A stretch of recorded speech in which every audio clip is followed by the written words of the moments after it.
Perkenalkan, nama saya Julianto, NIM 2110417315, kelas M1. Di sini saya akan menjawab soal ujian metode penelitian bisnis. Pertanyaan bagian A, apakah Anda aktif menonton video metode penelitian bisnis di Instagram? Ya, saya aktif menonton video di Instagram. Berapa video yang Anda tonton? 4. Disebutkan, jelaskan topik atau judul video yang Anda tonton di Instagram apa? Pertama, ada topiknya itu membahas tentang menentukan variabel penelitian. Yang pertama, isinya yaitu yang pertama kita harus mengetahui apa itu variabel itu sendiri supaya memudahkan kita dalam membuat skripsi. Variabel itu ada dapat dipengaruhi dan ada juga yang terikat. Dengan demikian kita harus bisa memahami variabel yang ada dalam penelitian kita dalam membuat skripsi. Terus ada juga itu membahas tentang membuat bab 2 supaya tidak dibilang sampah oleh dosen. Jadi pertama-tama dalam membuat bab 2 kita harus ada isinya itu, maka dalam membuat bab 2 kita harus ada diskusi, tidak hanya menulis simpul saja tanpa mengetahui makna. Bukan hanya itu, dalam menyampaikan atau menjelaskan bab 2 ini bisa menggunakan kata selanjutnya, demikian pula dijelaskan, dan di akhir kalimat harus ada kesimpulan dan titik terang. Dan di akhir bab 2 atau yang sering kita kenal dengan nama kesimpulan harus menggunakan kata jadi. Dengan demikian sehingga dapat diambil kesimpulan. Ketika kita telah menerapkan hal-hal ini, maka puji Tuhan bab 2 kita tidak dibilang sampah. Terus video selanjutnya itu membahas tentang variabel dalam penelitian. Dalam melakukan penelitian isinya yaitu dalam melakukan penelitian ada beberapa variabel yang digunakan, itu variabel independen yang dimana variabel terjadi perubahan atau timbulnya variabel terikat.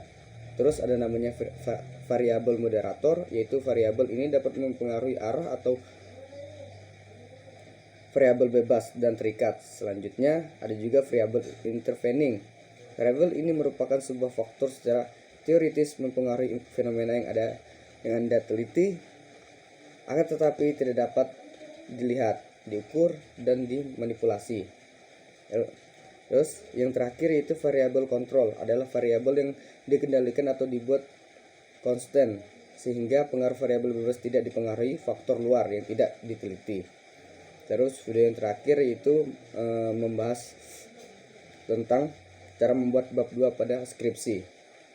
Yaitu isinya, cara pertama yang harus kita lakukan dalam menulis karya ilmiah atau skripsi itu, pertama kita harus membuat outline yang dulu seperti daftar pustaka. Terus yang kedua, kita harus memilih teori harus senada dan seirama, tetapi harus berdasarkan teori yang ada selanjutnya. Selanjutnya kita mendistribusikan. Setelah melakukan itu, kita harus memilih teori yang sudah kita cari dan tidak boleh di copy paste 100%. Selanjutnya, setelah menentukan pilihan, kita analisis dengan cara membedakan teori yang telah kita cari. Setelah melakukan analisis, kita simpulkan. Dalam simpulan ini kita cantumkan pendapat kita, tapi masih dalam teori yang kita bahas. Dan yang terakhir, kita harus mengukur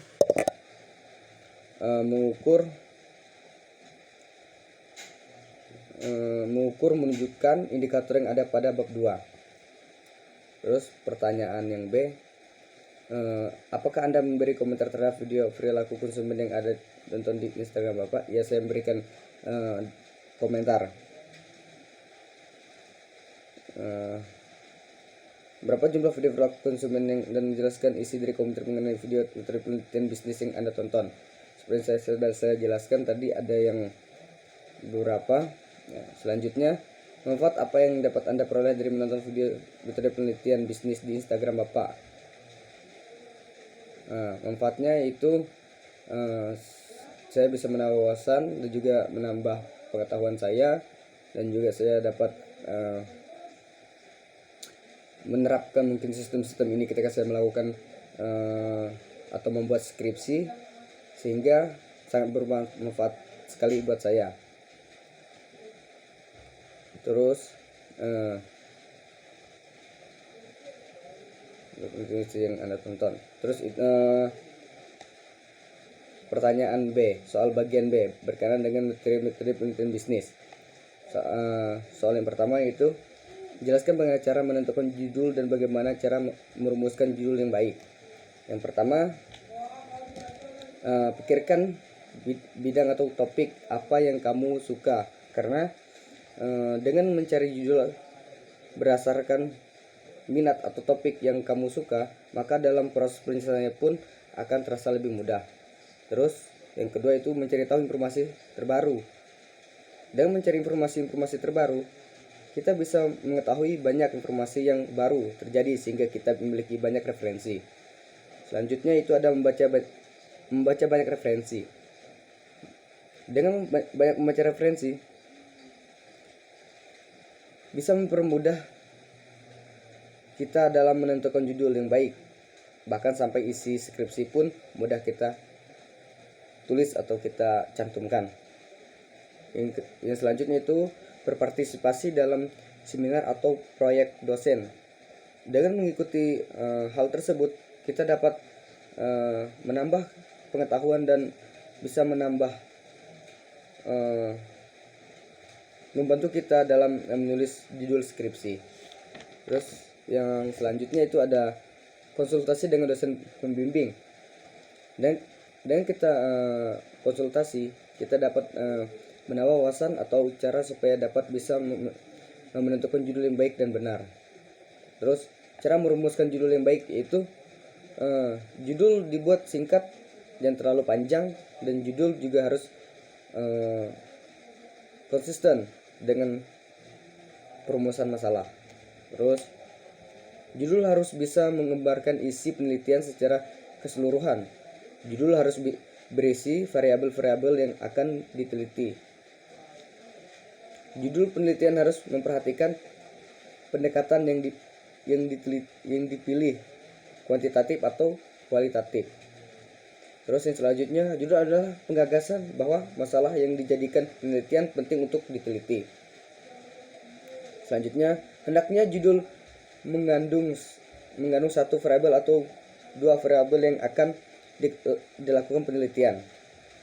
Judul penelitian yang baik hendaknya menggunakan kalimat pernyataan. Terus soal yang nomor 2 yaitu apa yang dimaksud dengan latar belakang penelitian. Mengapa latar belakang penelitian penting dalam suatu penelitian?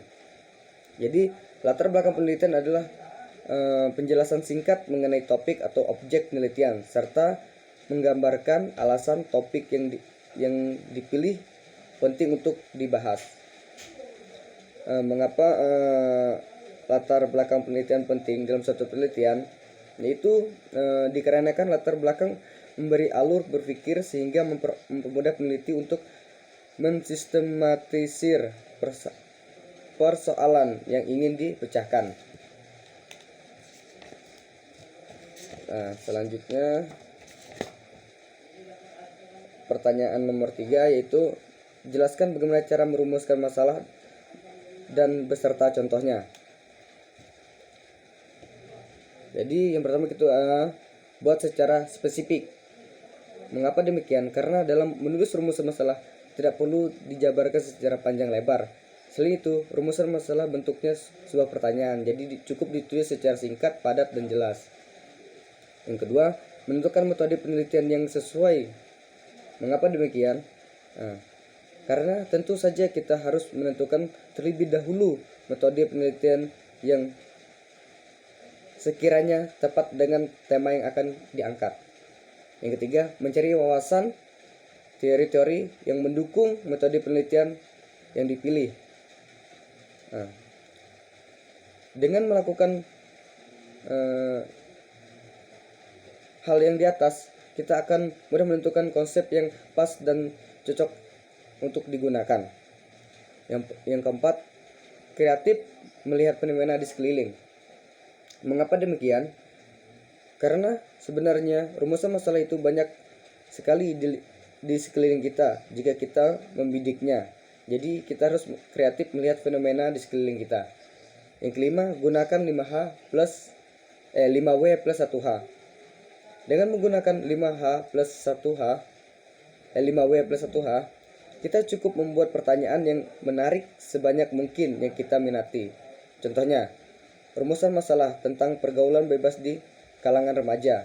Berdasarkan latar belakang penelitian tentang pergaulan bebas di lingkungan remaja, maka bisa dirumuskan beberapa masalah seperti berikut ini. Pertama, apa itu remaja? B, apa itu seks bebas?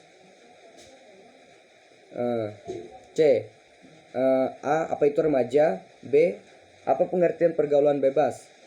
C, apa itu seks bebas? D, apa faktor-faktor yang menjadi penyebab pergaulan bebas di kalangan remaja? E, apa akibat yang ditimbulkan dari pergaulan bebas dan seks bebas? F, apa dampak hukum pergaulan bebas dan seks bebas? G, bagaimana solusi mencegah pergaulan bebas? Seterusnya, pertanyaan yang nomor 4, jelaskan teori tentang tujuan penelitian dan manfaat penelitian. Jadi, jelaskan teori tujuan penelitian, yaitu untuk memperoleh pengetahuan atau penemuan baru sebagai pembuktian atau pengujian tentang kebenaran dari pengetahuan yang sudah ada, dan juga sebagai pengembangan pengetahuan suatu bidang keilmuan yang sudah ada. Manfaat penelitian yaitu adalah uraian untuk menunjukkan bahwa suatu masalah layak diteliti, serta untuk menunjukkan signifikasi masalah yang akan diteliti. Mungkin sekian dari saya ucapkan terima kasih.